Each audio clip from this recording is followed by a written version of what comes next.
So I'm going to introduce now my colleague, my friend, Paul Sondel. Paul is an amazing person in that he treats cancers that attack the most vulnerable among us, children, and he has been devising innovative strategies based on the immune system to do so. So Paul Sondel from UW Madison.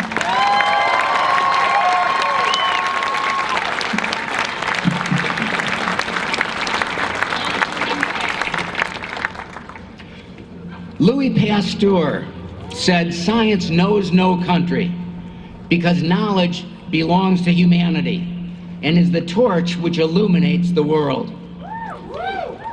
We march today for science.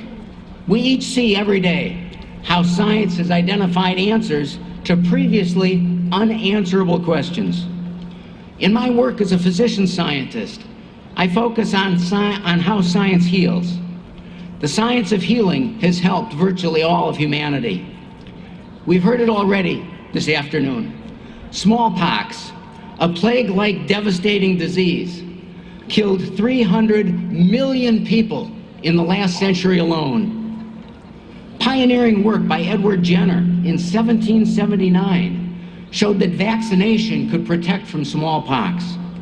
In 1980, 201 years later, through rigorous worldwide collaboration, smallpox was eradicated.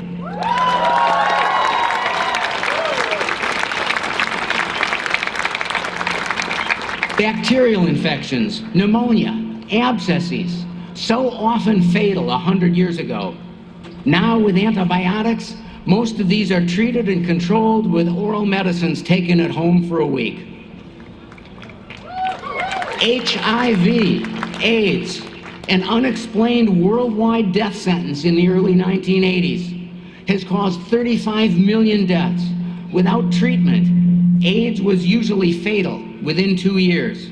Now, antiretroviral therapy, although not a cure, and we have a long way to go. These medicines, when taken regularly, are predicted to enable most individuals diagnosed and treated early to live a normal lifespan.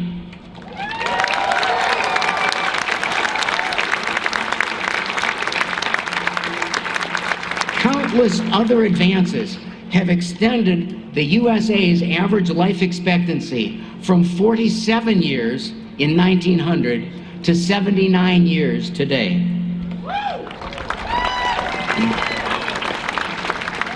My research focus is cancer. When I was a child, children with cancer virtually all died. The concept of cure seemed unobtainable.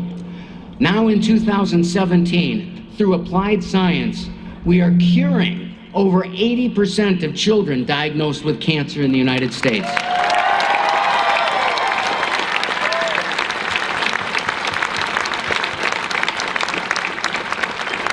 By cure, we mean the cancer is really gone and not coming back. But we need to cure all children with cancer and all adults. And with recent advances, we know we can do better. So what is next?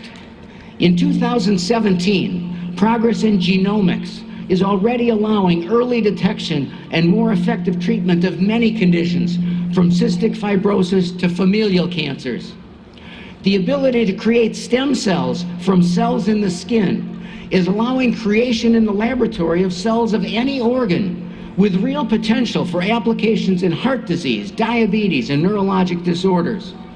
In my own area of research, the past 7 years have seen an explosion of approved immunotherapies that are clearly prolonging life and providing cures for some patients with melanoma, kidney cancer, lung cancer, leukemia, neuroblastoma, and many others. These individuals would have otherwise died.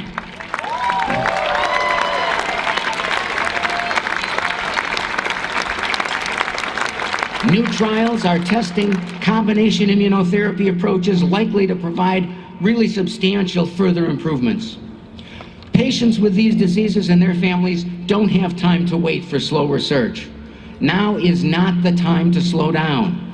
These current patients and their families around the world look to the United States of America's science to be driving and leading this important worldwide progress. However, the proposed America First budget could cut federal funding of biomedical research, namely the National Institutes of Health, by 18%. As most research grants are committed for 5 years, such a cut could translate to an 80% decrease in new and renewal research grants next year. Productive labs will close. Ongoing clinical trials will need to fold. Worst of all, high school and college students with the interest to be next generation's innovators in science will choose to pursue non-science careers due to their concern about unstable futures and lack of opportunities. In our UW Childhood Cancer Clinic, I have seen on the same day 2 children, each with leukemia. The parents of the one that has completed therapy and is doing well emotionally tell me, thank God there is a cure for leukemia. The parents of the child in the next room, whose leukemia has progressed and is no longer treatable by any known therapy, ask, when will there be a cure for leukemia? For them, soon is not soon enough. We know we can do better.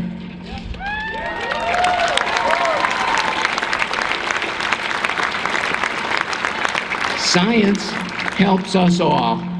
Science heals.